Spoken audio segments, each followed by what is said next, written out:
Admiral Zethix of the Galactic Defense Coalition stared at the holographic display showing the advancing Korthak fleet. 300 warships, each the size of a small moon, moved steadily toward the peaceful Meridian system. The Coalition's forces were outnumbered 5-1, and their best estimates gave them less than 48 hours before the enemy arrived. Status report, Zethix commanded, his forearms working frantically across multiple control panels. His crystalline skin flickered with stress patterns that any member of his species would recognize as barely controlled panic. "Sir, we've received confirmations from all available Coalition fleets," reported Commander Thilla, her insectoid features twitching nervously. "The Altarian Third Fleet is 12 hours out. The Centauri Defense Wing can be here in 18 hours. The Vegan Royal Navy promises support within 20 hours. Zethix calculated quickly. Even with all reinforcements, they would have perhaps 80 ships against 300. The Korthak Empire had been building their strength for decades while the Coalition focused on peaceful exploration and trade. Now that peaceful nature would be their downfall. "What about the Outer Rim territories?" he asked desperately. "Surely someone else can spare ships?" Phila's mandibles clicked anxiously. "Sir, we've sent requests to every known civilization. The Draknari claim they're dealing with pirates. The Zethan Collective says their ships are undergoing maintenance. The Rokari Empire." She paused. "They laughed at us, sir." The bridge fell silent except for the gentle hum of life support systems. Zethix had commanded this fleet for 30 years, fighting border skirmishes and maintaining peace. But this was different. The Korthak weren't interested in territory or resources. They wanted to prove their dominance by crushing the Coalition's most important world. Meridian Prime was home to the Coalition Academy, where young beings from hundreds of species learned diplomacy, science, and peaceful coexistence. 60 million students, teachers, and staff lived on the planet's surface. It was everything the Coalition stood for, and the Korthak knew destroying it would break their spirit forever. "Sir," Communications Officer Vex spoke up, his reptilian features showing confusion. "We're receiving a response to our general distress call. It's unusual." "Unusual how?" Zethix asked. "The signal is coming from a species not in our database. They identify themselves as humans? From something called the Terran Federation. They say they received our call and are willing to provide support." Zethix felt a flutter of hope. "How many ships are they offering?" Vex's scales shifted color with uncertainty. "That's the strange part, sir. They say they can provide adequate support but won't specify numbers. They're asking for our exact location and tactical situation." "Never heard of humans," Phila muttered. "Could be some minor species trying to make a name for themselves. Probably have a few outdated fighters they want to contribute." Zethix considered their options. Pride was a luxury they couldn't afford. "Send them our coordinates and tactical data. Any help is better than none. Ask for their estimated arrival time." Within minutes, Vex received a reply. "Sir, they say they'll be here in 6 hours. They're asking us to maintain current positions and avoid engagement until they arrive." 6 hours? Phila's compound eyes widened. "That's impossible. Even our fastest ships couldn't cover the distance in less than 15 hours. These humans must not understand basic physics." Zethix shrugged, a gesture that involved all 4 shoulders. "Perhaps their understanding of distance is different. Or maybe they're closer than they think. Either way, we proceed with our current plans. All ships are to maintain defensive positions around Meridian Prime. We'll use the planet's orbital platforms and natural satellites for cover." The next few hours passed slowly. Coalition ships took their positions while ground-based evacuation efforts began moving civilians to underground shelters. The planet's defense grid powered up, ancient energy shields flickering to life around major population centers. Admiral Zethix tried to rest but found sleep impossible. He kept thinking about the Academy students below, young minds full of dreams and ambitions who had never seen war. Many came from species that had been enemies for generations before the Coalition brought them together. If Meridian Prime fell, would that fragile peace survive? "Admiral," Vex called out, interrupting his thoughts. "I'm detecting massive gravitational distortions at the edge of the system. Something's coming out of hyperspace." "The Korthak?" Zethix asked, though his calculations showed they were still hours away. No sir, the signature is different. Multiple contacts, but I can't get an accurate count. There's some kind of interference. The main display flickered and resolved to show the system's edge. Space itself seemed to ripple like water, and then ships began appearing. At first, Zethix thought they were seeing the Korthak fleet arriving early. But these vessels looked nothing like the curved, organic designs of the Empire. These ships were angular, brutal-looking constructs of metal and energy. They emerged from hyperspace in perfect formation, their hull scarred and functional rather than decorative. No smooth curves or artistic flourishes, just raw efficiency designed for one purpose. How many? Zethix whispered. Vex worked frantically at his station. Sir, I count, this can't be right. Sensors show over 800 vessels. Sizes ranging from what appear to be fighters up to, sir, some of these ships are showing massive energy signatures. Larger than anything in our database. 800 ships. Zethix felt his legs weaken. Had the Korthak brought reinforcements? Were these mysterious humans actually allies of the Empire, here to ensure the Coalition's complete destruction? Sir, we're receiving a transmission, Vex reported. It's from the human fleet. Put it through, Zethix ordered. The display shifted to show a bipedal figure sitting in what appeared to be a command chair. The being had pale skin, short hair, and only 2 eyes. It wore a dark uniform with insignia that meant nothing to Zethix. Most striking were the creature's eyes, they held an intelligence that seemed ancient despite the youthful features. This is Admiral Sarah Chen of the Terran Federation Navy, the human said in accented but clear galactic standard. We received your distress call requesting support against hostile forces. Our fleet is at your disposal. Zethix found his voice. Admiral Chen, I am Admiral Zethix of the Galactic Defense Coalition. We weren't expecting such a large response. Our intelligence suggested the Korthak fleet consists of approximately 300 vessels. Chen nodded. We're aware of the enemy force composition. Our advanced scouts have been monitoring their approach. Don't worry, Admiral. 300 Korthak ships against our current deployment is well within acceptable parameters. Acceptable parameters? Phila stepped forward. Admiral Chen, with respect, the Korthak Empire has the most advanced military in known space. Their ships are heavily armored and equipped with weapons that can crack planets. Are you certain your forces are prepared for this level of conflict? Something shifted in Chen's expression. For just a moment, her polite diplomatic mask slipped, and Zethix saw something that made his crystalline skin pulse with instinctive fear. It was the look of a predator deciding whether prey was worth the effort to hunt. Commander, Chen said quietly, the Terran Federation has been dealing with hostile forces for a very long time. We've fought wars that would make your worst nightmares seem like pleasant dreams. We've faced enemies who showed no mercy, expected none in return, and learned to survive in a universe that actively tried to kill us every single day. She paused, and, when she continued, her voice carried an undercurrent of something that made the bridge crew instinctively step back from their screens. The Korthak Empire thinks it's powerful because it conquered a few dozen peaceful species who barely fought back. They've never faced a species that evolved on a world where everything from the weather to the wildlife try to murder them daily. They've never fought beings who learned warfare not from choice, but from necessity. Chen leaned forward slightly. Admiral Zethix, you asked for support. What you're getting is the Third Fleet of the Terran Navy, veterans of the Proxima Campaign, the Siege of New Geneva, and the liberation of the Outer Colonies. We've brought 800 ships, including 12 dreadnoughts and 4 carriers loaded with fighter craft. The human admiral's expression softened slightly. Don't worry about the Korthak Empire. Worry about what we're going to do to them when they arrive.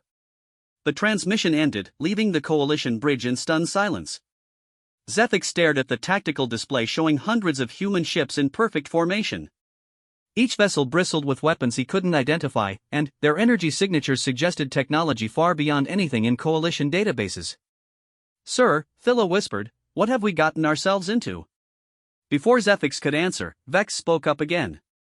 Admiral, I'm detecting the Korthak fleet dropping out of hyperspace at the system's far edge. They're beginning their approach. Zethix watched the display as 300 massive Korthak warships arranged themselves in their traditional attack formation. For months, that sight would have filled him with despair. Now, knowing that 800 human vessels waited between the Empire and Meridian Prime, he felt something he hadn't expected. He felt sorry for the Korthak. All coalition ships, maintain defensive positions, he ordered. Let our new allies handle the initial engagement. On the display, the human fleet began moving forward with mechanical precision. Whatever these humans were, whatever world had forged them into the beings he'd seen in Admiral Chen's eyes, Zephyx had the growing suspicion that the Korthak Empire was about to learn a very painful lesson. The coalition had asked for support against a superior enemy force. Instead, they had summoned something that made the Empire look like children playing with toys.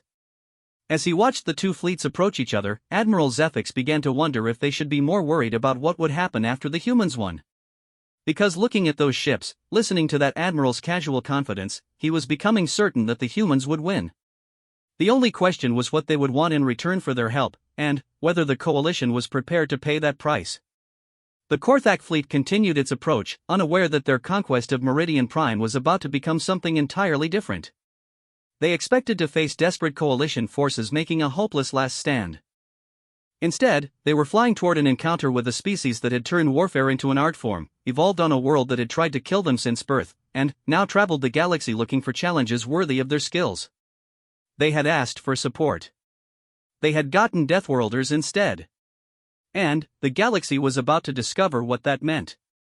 Supreme Commander Thrak of the Korthak Empire stood on the bridge of his flagship, the Worldender, watching the tactical display with growing satisfaction. The coalition fleet huddled around Meridian Prime like scared children hiding behind their mother's skirts.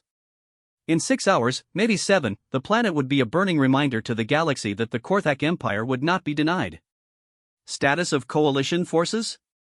Thrak demanded, his massive frame casting shadows across the bridge. At nearly 3 meters tall and covered in thick, armored hide, he represented the pinnacle of Korthak evolution. His species had conquered through strength, and he was the strongest of them all. Exactly as predicted, Supreme Commander, reported his tactical officer. 87 ships arranged in defensive positions. They're using the planet's orbital stations for cover. Typical coalition cowardice. Thrak's lips curled in what his species considered a smile. Cowards to the end. Have they attempted to negotiate? No sir, but we're detecting some unusual activity. There appear to be additional ships in the system, but our sensors can't get clear readings. Possibly some kind of stealth technology. Irrelevant, Thrak growled. Even if they've hidden twice their current force, we still outnumber them 3-1. Begin the attack approach. All ships to combat formation. The Korthak fleet spread out like a massive spearhead aimed at the heart of the Meridian system. Each ship was a testament to the Empire's military philosophy, overwhelming firepower wrapped in nearly impenetrable armor. They had used these same tactics to crush dozens of species, and they would work again today. Supreme Commander, the communications officer called out, we're receiving a transmission on all frequencies. From the Coalition?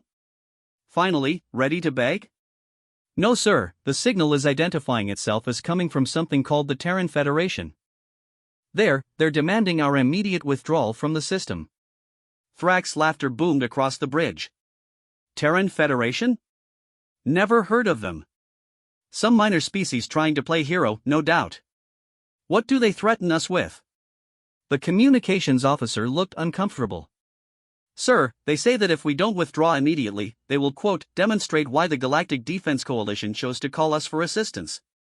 The bridge erupted in laughter from the Korthak officers. The idea that some unknown species would threaten the mighty Empire was absurd beyond belief. Tell these Terrans that the Korthak Empire fears no one, Thrak ordered. If they wish to die alongside the Coalition, they're welcome to try. Sir, the tactical officer interrupted, I'm reading massive energy signatures directly ahead. Something's coming out of some kind of cloaking field.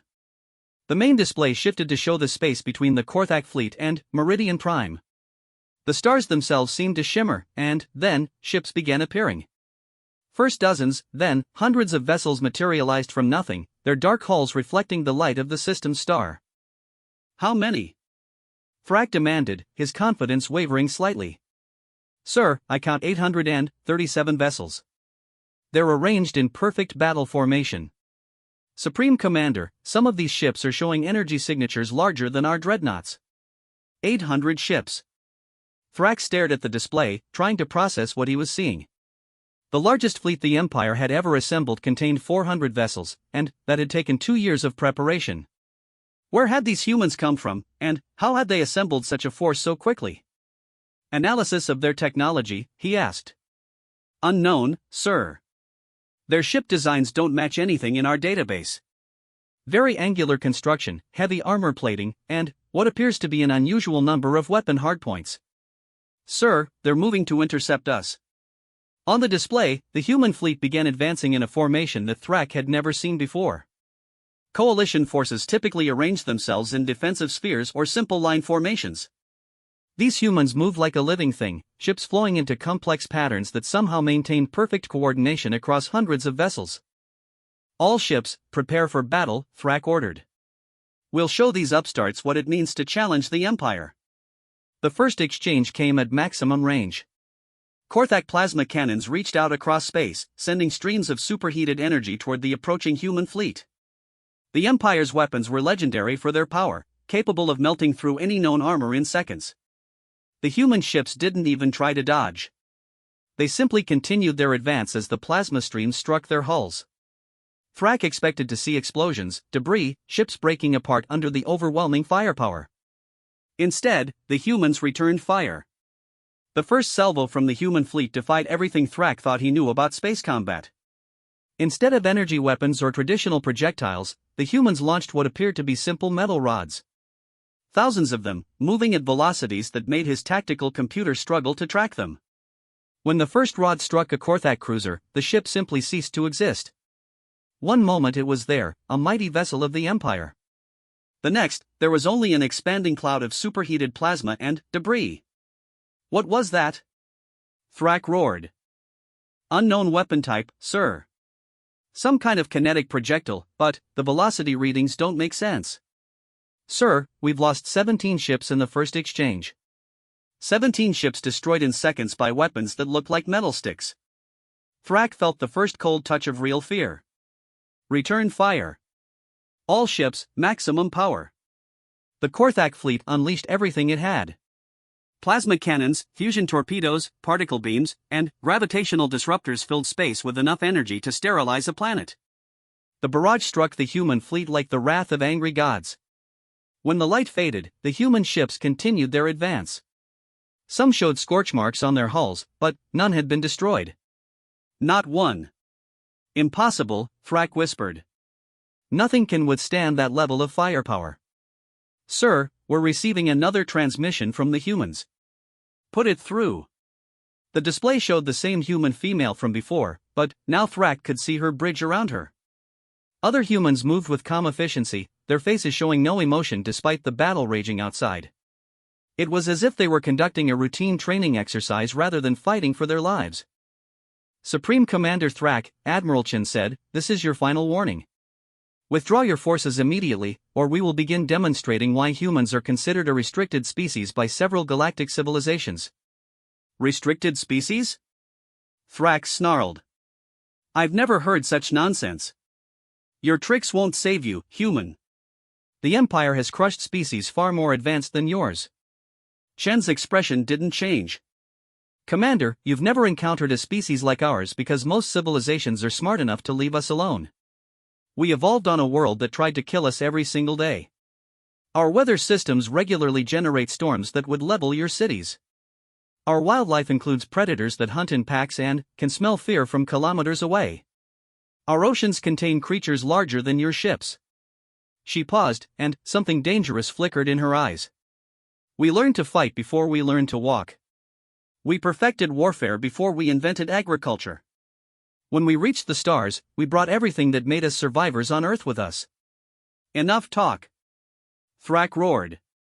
All ships, ramming speed. We'll show them what Korthak courage looks like.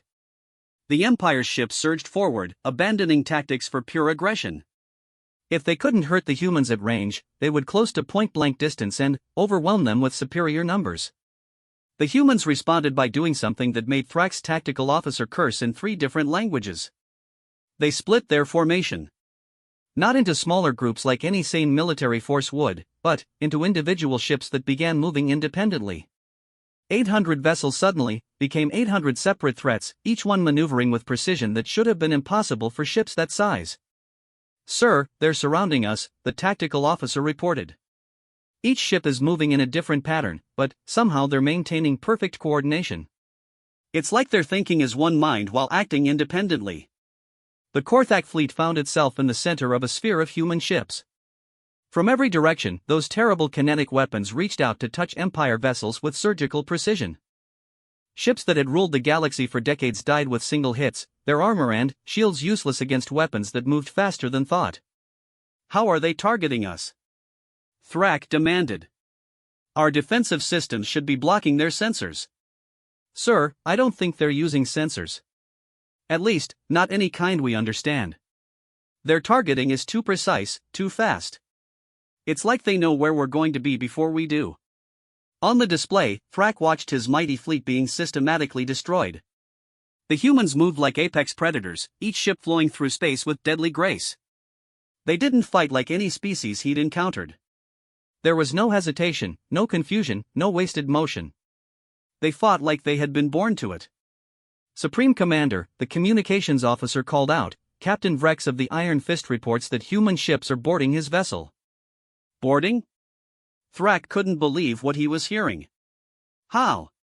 We're in the middle of space combat." "Sir, apparently some of the human ships attached to our hulls and cut their way inside. Captain Vrex says the humans are fighting hand-to-hand in his corridors." Before Thrak could respond, new reports flooded in. Human boarding parties had somehow attached themselves to dozens of Korthak ships simultaneously. The Empire's soldiers, bred for combat and genetically enhanced for strength, were being overwhelmed by creatures that shouldn't have been able to survive in space, let alone fight effectively while doing it. "Get me Captain Vrex," Thrak ordered. The display showed the bridge of the Iron Fist, or what was left of it.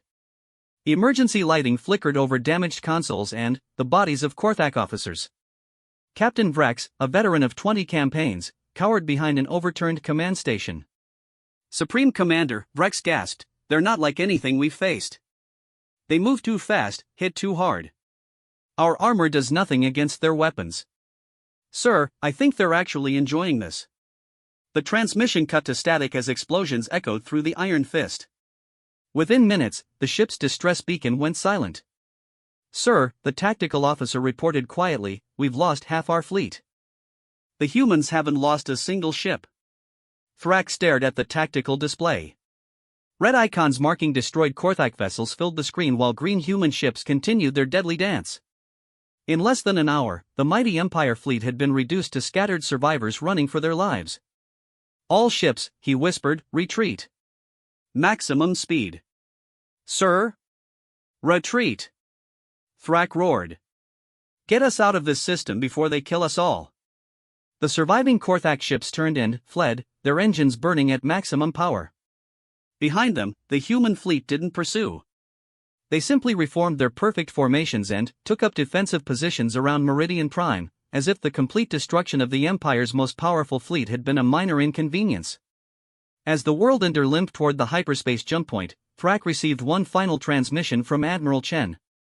"Supreme Commander," she said, her voice calm and professional, "please inform your government that the Meridian system is now under the protection of the Terran Federation. Any future attempts to threaten coalition worlds will result in consequences far more severe than what you experience today." The transmission ended, leaving Thrak alone with the horrifying realization that the galaxy had changed forever. The Korthak Empire, masters of warfare and conquerors of dozens of species, had just been casually swatted aside by beings they'd never heard of. As they entered hyperspace, fleeing like beaten animals, Thrak wondered what other monsters were hiding among the stars, waiting for someone to make the mistake of threatening their friends. The coalition had called for support. Instead, they had awakened something that made the Empire's greatest warriors look like children playing with toys. And now those Deathworld predators knew that civilized space existed. The galaxy would never be the same. Admiral Zephyx stood on the bridge of his flagship, staring at the tactical display in complete silence. The Korthak fleet, or what remained of it, had vanished into hyperspace 30 minutes ago. The space around Meridian Prime was now filled with human vessels, their dark hulls gleaming in the light of the system's star like predators satisfied after a successful hunt. "Casualty reports," he finally managed to whisper. Commander Thilla's mandibles clicked nervously as she reviewed her data. Sir, Coalition forces report 0 casualties. 0 damaged ships. 0 anything. The humans handled the entire engagement without our assistance. 0 casualties. Zethix had been preparing for the loss of his entire fleet, accepting that they might buy enough time for some civilians to escape. Instead, they had witnessed the complete annihilation of the galaxy's most feared military force without firing a single shot. What about the Korthak fleet? Sir, preliminary scans suggest they lost approximately 60% of their vessels. The remainder fled the system in complete disarray. Our sensors detected multiple hull breaches, engine failures, and what appeared to be internal fighting on several ships before they escaped. Zethix felt his crystalline skin pulse with emotions he couldn't identify. Relief, certainly. Gratitude to the humans who had saved his world. But, underneath those feelings lurked something darker, the growing realization that the galaxy had just witnessed the emergence of a species that made the Korthak Empire look like primitives throwing rocks. Sir, Communications Officer Vex reported, we're receiving a transmission from Admiral Chen. She's requesting permission to come aboard. Permission to. Zethix paused. After what he'd just witnessed, the idea of denying these humans anything seemed absurd. Of course. Tell her she's welcome aboard immediately. 20 minutes later, Admiral Chen materialized on the Coalition flagship's teleportation platform. Zethix had expected her to arrive with an escort of heavily armed soldiers, perhaps wearing intimidating battle armor. Instead, she stepped off the platform alone, wearing a simple dark uniform with minimal decoration. But, seeing her in person, Zethix understood why the Korthak had fled. Even standing casually, Chen radiated the confidence of an apex predator. Her movements were economical and precise, her eyes constantly scanning the room as if cataloging potential threats and advantages. She looked like she could kill everyone on the bridge with her bare hands and wouldn't even break a sweat doing it. Admiral Zethix, Chen said, extending her hand in what Zethix recognized as a human greeting gesture. Thank you for allowing me aboard. I hope our intervention was satisfactory. Satisfactory. Zethix clasped her hand carefully, surprised by the strength in her grip. Admiral Chen, what we witnessed today. I've never seen anything like it. Your fleet destroyed the most powerful military force in known space without losing a single ship. How is that possible? Chen smiled, and Zethix caught a glimpse of what the Korthak commanders had seen in their final moments. It wasn't cruel or sadistic, but it was the expression of something that had never known defeat because defeat meant death, and death was not acceptable. Admiral, may we speak privately? I think it's time you learned exactly who you called for help. Zethix led Chen to his personal quarters, a spacious room decorated with crystalline art from his homeworld. Chen studied the alien decorations with obvious interest, but he noticed her positioning herself where she could see both the entrance and the viewport, never fully relaxing her guard. Please, sit, Zethix offered, gesturing to a chair designed for humanoid species. Chen remained standing. Admiral, what do you know about Deathworlds? Deathworlds? Zethix searched his memory.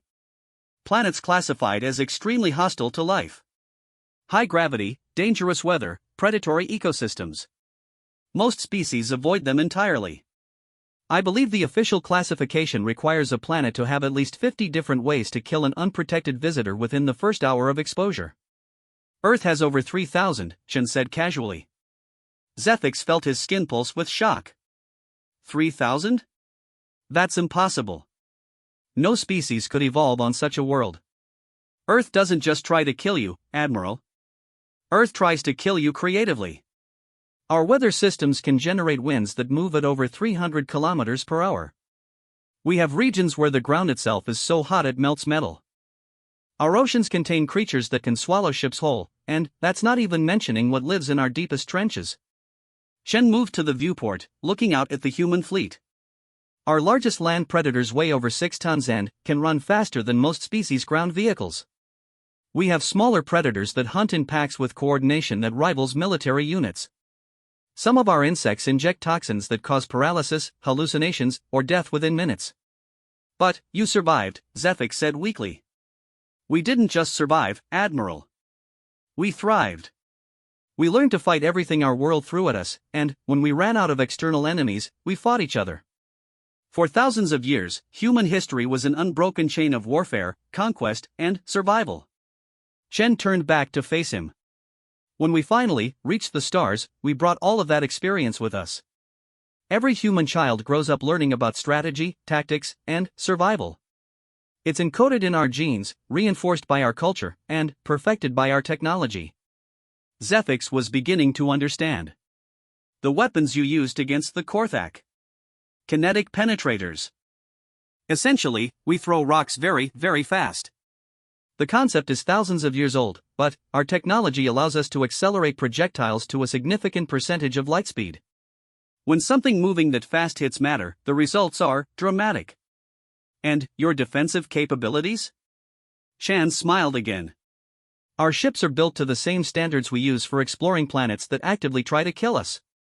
What the Korthak consider devastating weapons, we consider environmental hazards. Our hulls are designed to withstand atmospheric entry on worlds with crushing gravity and corrosive atmospheres. Zethix slumped into his chair. You make it sound so simple. It is simple, from our perspective. The Korthak fought like they expected their enemies to surrender when faced with superior force.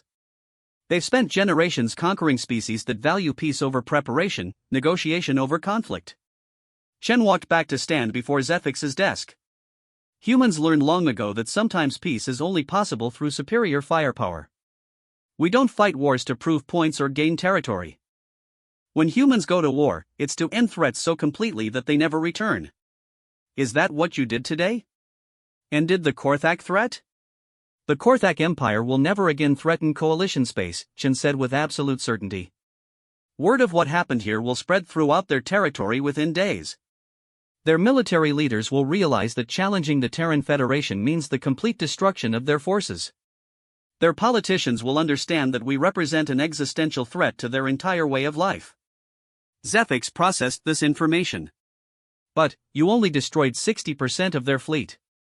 Surely they'll attempt revenge. Chen's expression grew serious. Admiral, that wasn't us destroying their fleet. That was us demonstrating restraint. The Korthak survivors will report that humans allowed them to retreat when we could have easily destroyed every ship in their formation. You could have destroyed them all? In approximately 6 more minutes, Chen confirmed. But, we wanted survivors to carry the message back to their leadership. Sometimes mercy is more terrifying than massacre. The room fell silent as Zethix contemplated the implications. The humans hadn't just defeated the Korthak Empire, they had casually demonstrated that they could have annihilated them entirely and chose not to. The psychological impact would be devastating. Admiral Chen, I must ask, what does the Terran Federation want from us? What do you expect in return for your assistance? Chen tilted her head slightly, studying him. What do you think we want? Territory? Resources? Military bases? Tribute? Zethix struggled to think like the conquering species he'd dealt with throughout his career. A seat on the Coalition Council? Exclusive trade agreements? We want nothing, Chen said simply. Zethix stared at her. Nothing? The Galactic Defense Coalition sent out a distress call asking for help protecting innocent civilians from an aggressive military force. We responded because it was the right thing to do. The Terran Federation doesn't need anything the Coalition possesses. But, surely. Zethix began. Admiral, let me explain something about human psychology, Chen interrupted. We evolved as a tribal species on a world where cooperation meant survival and abandonment meant death. When someone we consider an ally calls for help, we respond with everything we have. She gestured toward the viewport. Every ship in that fleet volunteered for this mission. When word went out that an unknown species was requesting assistance against impossible odds, we had to turn away volunteers because we didn't have enough ships for everyone who wanted to help. Zethix felt his worldview shifting. You're saying humans fight for ideals rather than gain? We fight for both, depending on the circumstances. In this case, the Coalition represents something we value, a peaceful alliance of species working together for mutual benefit. The Korthak represented something we despise, bullies who prey on the weak. Chen moved closer to his desk. Admiral, humans have a saying, nobody messes with our friends. The Coalition called for help, so you're our friends now. And humans take care of their friends. What does that mean for the galaxy? It means the Coalition is now under the unofficial protection of the Terran Federation. Any species that threatens Coalition members will find themselves dealing with us. Word will spread quickly, and most civilizations will decide that conquering peaceful worlds isn't worth the risk. Zethix stood up, pacing to the viewport. Outside, human ships maintained perfect formations while Coalition vessels slowly returned to their normal patrol patterns. The scene looked almost peaceful, but he now understood the iron fist hidden inside the velvet glove. Admiral Chen, there's something else I need to ask. When you identified yourselves as humans from the Terran Federation, my databases showed no record of your species. How is that possible? Chen joined him at the viewport. Because until today, humans have avoided contact with galactic civilization. We've been aware of the Coalition and other species for decades, but we've maintained our distance. Why? Because we know what we are, Admiral. We know that the emergency session of the Coalition Council convened on Meridian Prime exactly 48 hours after the Korthak fleet's destruction. Representatives from 47 species gathered in the Great Assembly Hall, their varied forms creating a rainbow of biological diversity. But, despite their differences in appearance, they all shared the same expression of stunned disbelief. Chancellor Vexhai of the Eltarian Republic, a tall being with 6 arms and iridescent skin, called the session to order. Fellow representatives, we are here to discuss the events that occurred in this system 2 days ago and decide our response to the Terran Federation's offer of alliance. Admiral Zethix stood at the central podium, still struggling to process everything he had witnessed. Honored representatives, I have prepared a complete tactical analysis of the engagement between human forces and the Korthak Empire. The holographic display activated, showing the battle from multiple angles. Even in recording, the systematic destruction of the Korthak fleet was breathtaking in its efficiency. Gasps and whispers filled the chamber as representatives watched ships larger than cities disappear under the relentless assault of human kinetic weapons. The human fleet consisted of 837 vessels, Zethix continued. They destroyed or disabled over 200 Korthak ships in approximately 1 hour of combat. Coalition forces suffered 0 casualties and required no assistance. Representative Thyssera of the Draknari Confederation, her serpentine form coiled around her speaking platform, raised her head. Admiral, your report suggests that this human fleet alone possesses more firepower than the combined military forces of the entire coalition. Is this assessment accurate? Zethix hesitated. After his conversations with Admiral Chen, he suspected the human fleet was just a small fraction of their total capabilities. Based on observed performance, yes. The humans demonstrated technology and tactics far beyond our current understanding. Councillor Kreth of the Vegan Royal Navy, his crystalline features pulsing with agitation, spoke up. This raises serious concerns about the balance of power in our region of space. If humans possess such overwhelming military superiority, what prevents them from conquering us as easily as they defeated the Korthak? Their stated intentions, Zethix replied. Admiral Chan made it clear that humans have no desire for territory or resources.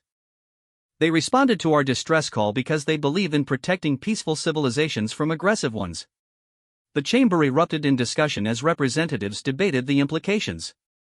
Some expressed gratitude for human intervention, others worried about dependence on such a powerful ally, and still others questioned whether humanity's protection came with hidden costs. Chancellor Vexhai called for order. Admiral Zethix, you spent considerable time with this Admiral Chen. What is your personal assessment of human intentions? Zethix chose his words carefully.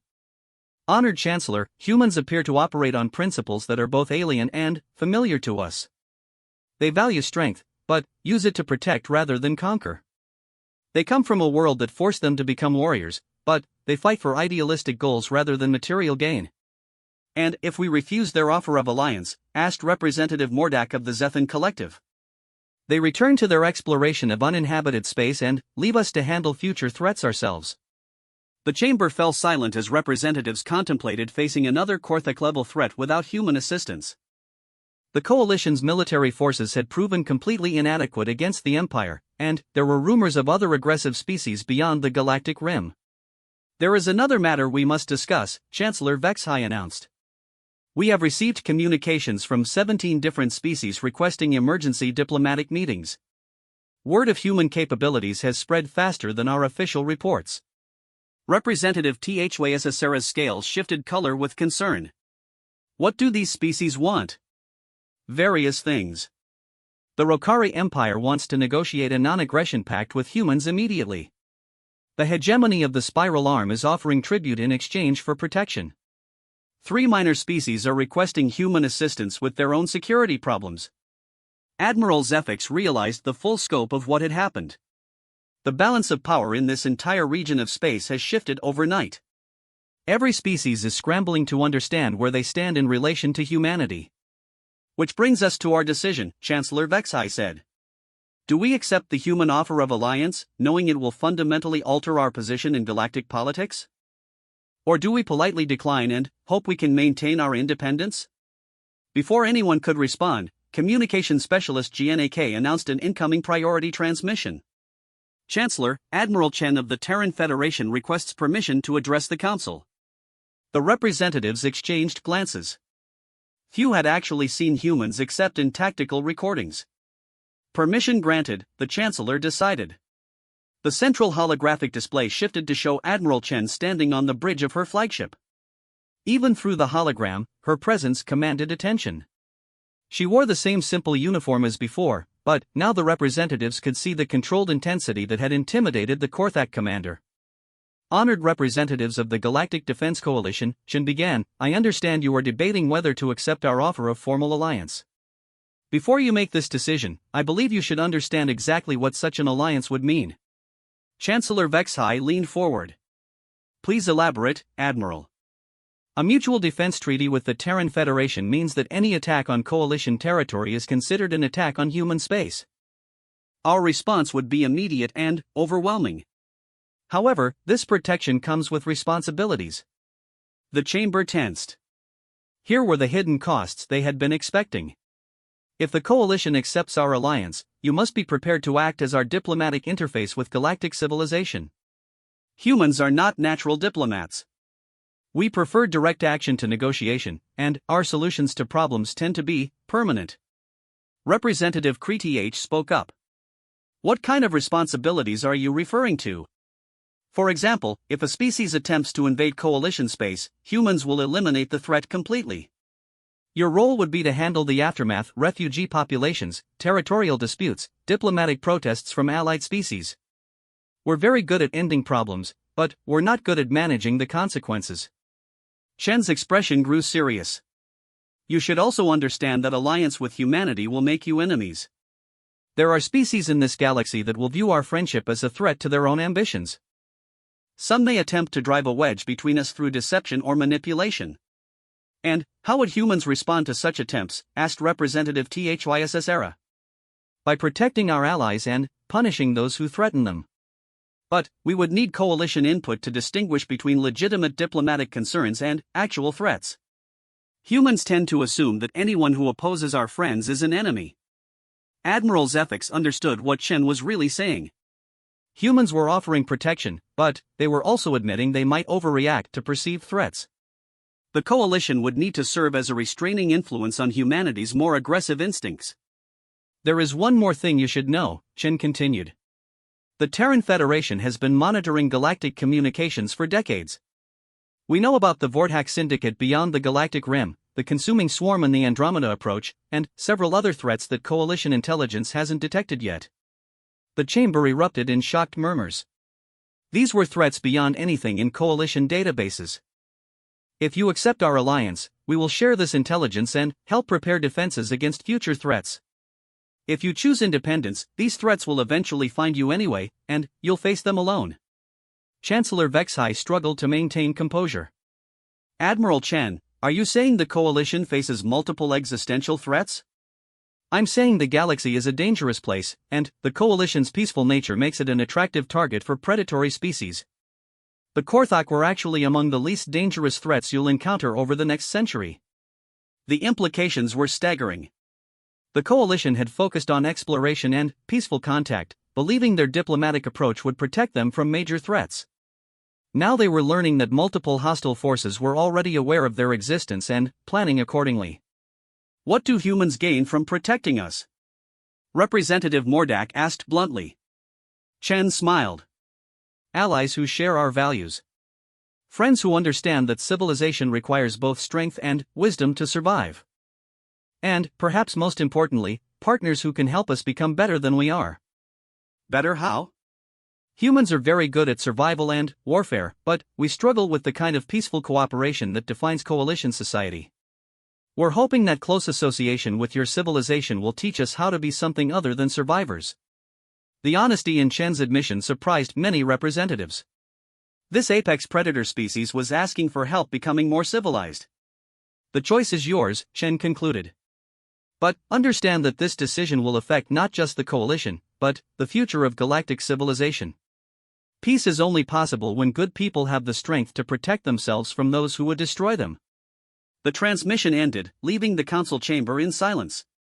Representatives stared at their desks, processing information that challenged everything they thought they knew about galactic politics. Chancellor Vexhai finally spoke. We will take a recess to allow for private consultations between delegations.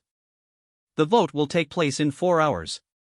As representatives dispersed into smaller groups, Admiral Zephyx realized that the coalition faced an impossible choice. Accept human alliance and become dependent on a species that could destroy them as easily as protect them, or decline and face unknown threats that might be even more dangerous than the Korthak Empire. Either way, the galaxy would never be the same. The question was whether it would be better or worse, and whether the coalition would survive long enough to find out. The vote was closer than Admiral Zephyx had expected. 26 species voted to accept the human alliance, 18 voted against, and 3 abstained.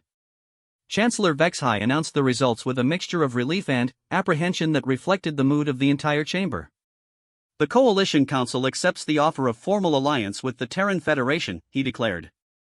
May this partnership bring peace and prosperity to all our peoples. Admiral Chen, who had remained on standby throughout the deliberations, appeared again on the central display.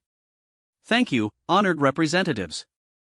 The Terran Federation looks forward to a long and productive relationship with the coalition.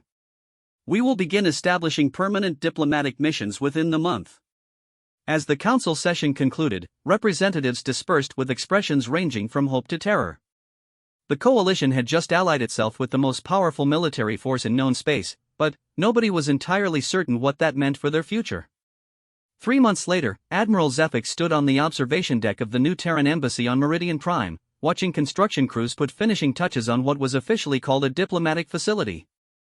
In reality, it looked more like a fortress designed by someone who expected to be attacked by forces equipped with planetary bombardment weapons. Impressive architecture, Admiral Chen said, joining him at the viewing window. She now wore the uniform of the Terran Federation's first ambassador to the coalition, though Zephyx suspected she could resume her military role at a moment's notice.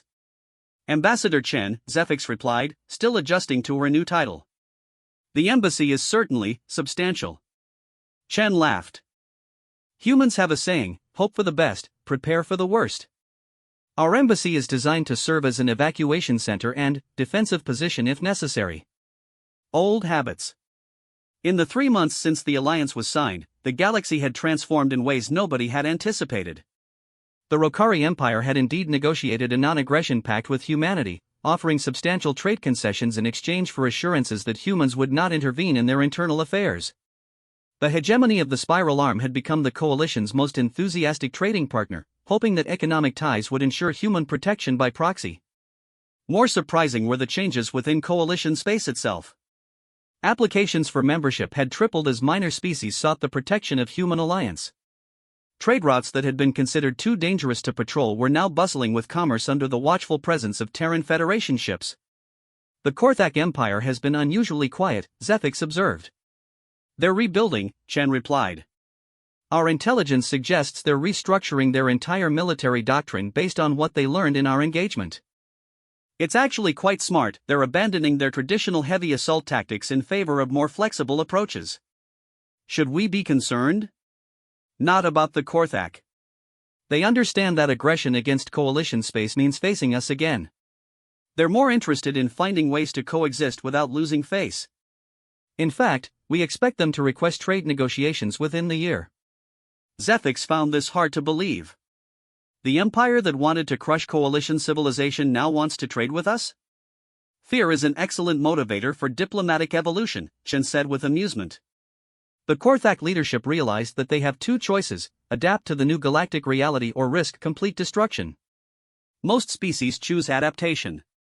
What about the other threats you mentioned? The ones beyond the galactic rim? Shen's expression grew serious. That's why I wanted to speak with you today. We've detected advanced scouts from the Vortex Syndicate in the outer systems.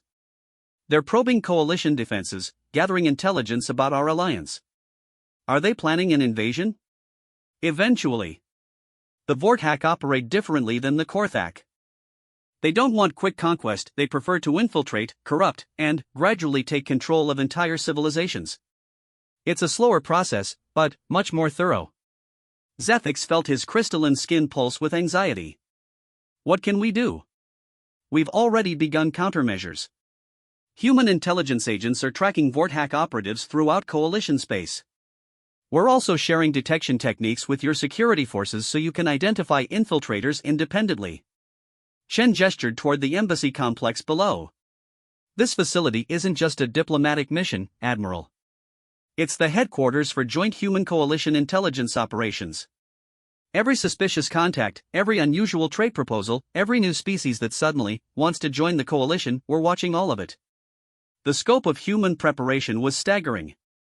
In just 3 months, they had established a comprehensive security network that spanned hundreds of systems.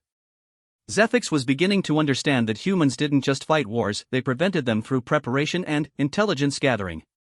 There's something else, Chen continued. We've received an interesting proposal from an unexpected source. Oh? A delegation from the Korthak Empire wants to meet with coalition representatives. They're proposing a formal non-aggression treaty and mutual defense agreement. Zethix stared at her. The Korthak want to ally with us? They want to ally with our allies, Chen corrected. The Empire's leadership has concluded that the biggest threats in the galaxy aren't other military powers, they're species like the Vortex who can destroy civilizations without firing a shot. The Korthak want protection against infiltration and corruption. What do you think we should do? Accept their proposal. The Korthak Empire, for all their faults, represents a significant military force that understands honor and direct confrontation. They're exactly the kind of allies we need against enemies who prefer deception and manipulation. Zethix processed this. 3 months ago, the Korthak had been their greatest enemy. Now humans were recommending them as allies against even worse threats. Ambassador, may I ask you something about human philosophy? Of course. How do you decide who to trust? Your species makes alliances with former enemies while maintaining suspicion of potential friends. What guides those decisions? Shen considered the question carefully. We judge based on predictability and shared interests. The Korthak are predictable, they value strength, honor direct confrontation, and respect power. We can work with that because we understand their motivations. She pointed toward the busy spaceport in the distance. The Vortex are unpredictable. They lie, manipulate, and corrupt everything they touch. They're impossible to trust because they have no fixed principles except their own advancement. So humans prefer honest enemies to dishonest friends? We prefer honest enemies who can become honest friends. The Korthak attacked us directly, fought with everything they had, and accepted defeat when it became clear they couldn't win. That's the behavior of a species we can respect, even if we disagree with their methods. Shen's communicator chimed softly. Speaking of honest enemies becoming friends, our first joint patrol with reformed Korthak ships begins in an hour. Would you like to observe? Zethix nodded, and they made their way to the embassy's command center. The facility buzzed with activity as humans and coalition personnel worked side by side, sharing intelligence and coordinating security operations. The cooperation was remarkable, considering that most coalition species had never imagined working so closely with apex predators. The main display showed a tactical map of the outer system patrol route. 3 human destroyers would be accompanied by 2 Korthak heavy cruisers and a coalition science vessel in the first joint operation between former enemies. This should be interesting, Shen muttered as communication channels opened. The voice of Captain Vrex, the same Korthak officer whose ship had been boarded during the original battle, came through clearly. Terran vessels, this is Captain Vrex of the Korthak cruiser Iron Will. We are ready to begin patrol operations. Copy that, Captain Vrex, responded Commander Torres from the human destroyer Relentless. Form up on our starboard side. We'll take point and sensor watch. Understood. Captain Torres, I want to thank you for recommending my ship for this assignment. Many of my crew were skeptical about working with humans. What changed their minds? I told them that humans are the only species I've encountered that fights harder than we do and still offers respect to defeated enemies. My warriors understand honor, even from apex predators. Chen smiled as she listened to the exchange. 3 months ago, those two were trying to kill each other. Today, they're partners patrolling against mutual threats. How did you know it would work? Zethix asked. Because both species understand that strength without purpose is meaningless. The Korthak fought to prove their power, but they also fought to protect what they valued. When they realized we shared similar protective instincts, cooperation became possible. The patrol ships moved into formation and began their sweep of the outer system boundaries. Their mission was to watch for Vorthak infiltrators, but their real purpose was to demonstrate that former enemies could work together against common threats. As they watched the joint patrol disappear into the outer darkness, Chen turned to Zethix. Admiral, there's one more thing I should tell you about human philosophy. We believe that civilization is always one generation away from barbarism. Every species, every culture, every alliance must be actively maintained through choice and effort. And if that effort fails? Then, good people suffer while bad people prosper, and eventually the darkness wins. Chen's expression grew distant. Humans learned that lesson many times throughout our history. We've seen what happens when civilized people become complacent and assume their safety is guaranteed. Is that why you responded to our distress call? To prevent the darkness from winning? We responded because someone called for help, and we had the power to provide it. But, yes, we also responded because we recognize what the coalition represents, a chance for dozens of species to build something better than what existed before. Zethix looked out at the busy spaceport, where ships from 100 different worlds came and went in peaceful commerce. Coalition space had never been safer or more prosperous, but that safety now depended on the continued friendship of the most dangerous species in the galaxy. Ambassador, what happens if humans ever decide the coalition is no longer worth protecting? Chen met his eyes directly. That will never happen, Admiral. Humans don't abandon their friends. It's not in our nature. But, if circumstances changed, then, you would face the challenge the same way you faced the Korthak Empire, by calling for help and hoping someone answers. Chen smiled. But, I suspect that by the time such circumstances arose, the coalition would have other friends willing to stand beside you. As if summoned by their conversation, Captain Vrex's voice came over the communication channel. All patrol vessels, we have detected 3 unidentified ships attempting to infiltrate the outer system. Vorthak configuration. Request permission to intercept. Permission granted, Commander Torres replied. Let's go remind them that coalition space is under new management. Zethix watched the tactical display as human and Korthak ships moved together toward the intruders. Former enemies working as partners, protecting the civilization that had brought them together. It wasn't the galaxy he had expected, but perhaps it was the galaxy they needed. The coalition had asked for support against an overwhelming threat. They had gotten Deathworld predators who became protective allies, former enemies who became trusted partners, and a security network that spanned hundreds of worlds.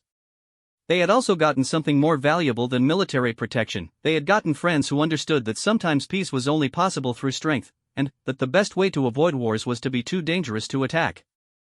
As the joint patrol engaged the Vorthak infiltrators, successfully driving them from coalition space, Admiral Zethix realized that the galaxy had indeed changed forever. But, for the first time in months, he was certain it had changed for the better.